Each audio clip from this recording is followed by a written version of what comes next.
19,333 मतदार दोन लोकांनी ह्या यादीवर अभ्यास केल्यानंतर पकडलं जात आहे की हे 19,333 मतदार हे गडबडीतले आहेत. त्यांना आम्ही अनॉमली बोलतो. ऐकलत, फक्त वरळी मतदारसंघात 19,333 मतदारांबाबत घोळ असल्याचे पुरावेच आदित्य ठाकरेंनी उघड केले. तेव्हा निवडणूक आयोग आणि सत्ताधाऱ्यांचं टेन्शन वाढलंय. मात्र ठाकरे सेनेचा हा निर्धार मेळावा आदित्य ठाकरेंच्या नेतृत्वाला बूस्टर देणारा ठरलाय. आदित्य ठाकरेंनी सत्ताधाऱ्यांसह निवडणूक आयोगावर कसे ताशेरे ओढले, ऐका. दिनदेश्री तिवारी हे 2007 मध्ये गेलेले आहेत. कृष्ण अडवाणी म्हणजे ते हे नाहीत, हे ॲड्रेसच रॉंग आहे. हे 95 म्हणजे 5 वर्षाचा मी होतो तेव्हा हे गेलेत. आता मी 35 वर्षाचा असताना निवडणूक लढलो तर यादीत आलेले आहेत. हे 2021 मध्ये गेलेले आहेत.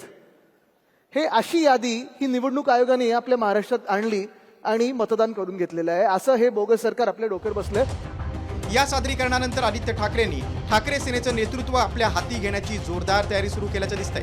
खुद्द उद्धव ठाकरेंनीच आदित्य ठाकरेंना सादरीकरणासाठी पुढे केल्यानं ठाकरे सेना आदित्य ठाकरेंना प्रोजेक्ट करत असल्याचं चित्र दिसतं. या सादरीकरणात आदित्य ठाकरेंनी कोणते मुद्दे उपस्थित केलेत ते पाहूया. वरळीत 22,000हून अधिक मतदारांची नावे बनावट. 19,333 मतदारांच्या माहितीमध्ये गडबड. मतदाराचं आडनाव वेगळं आणि त्याच्या वडिलांचं आडनाव वेगळं अशी 720 नावं. 643 महिला मतदारांचं लिंग पुरुष म्हणून नोंदवलेलं. मतदार आणि वडिलांचं नाव एकच असलेले 502 मतदार. एकाच इपिक क्रमांकाचे 2 वेळा नाव असलेले 133 मतदार.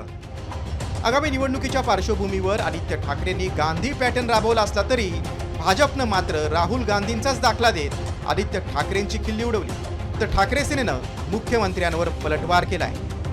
माझी अशी अपेक्षा होती की आदित्य ठाकरेंनी मी महाराष्ट्राचा पप्पू आहे असं प्रदर्शन हे करू नये अशी माझी अपेक्षा होती. कारण मला वाटत नाहीत की ते महाराष्ट्राचे पप्पू आहेत. मी काही त्यांना म्हणतही नाही. राहुल गांधींनी मोठी स्क्रीन लावून त्याच्यावर इकडून तिकडे येरझाऱ्या घालायच्या आणि खोदा पहाडावर चुहा भी नाही निकला. त्याच्यामुळे माझी एवढीच अपेक्षा आहे की किमान तुम्ही राहुल गांधी बनू नका.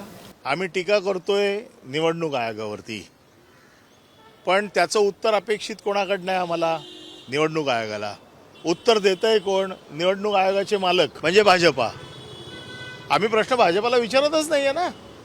आम्ही काल जे आदित्य साहेबांनी प्रेझेंटेशन दिलेलं आहे आणि एखाद्याची चूक दाखवणं हा काय गुन्हा आहे?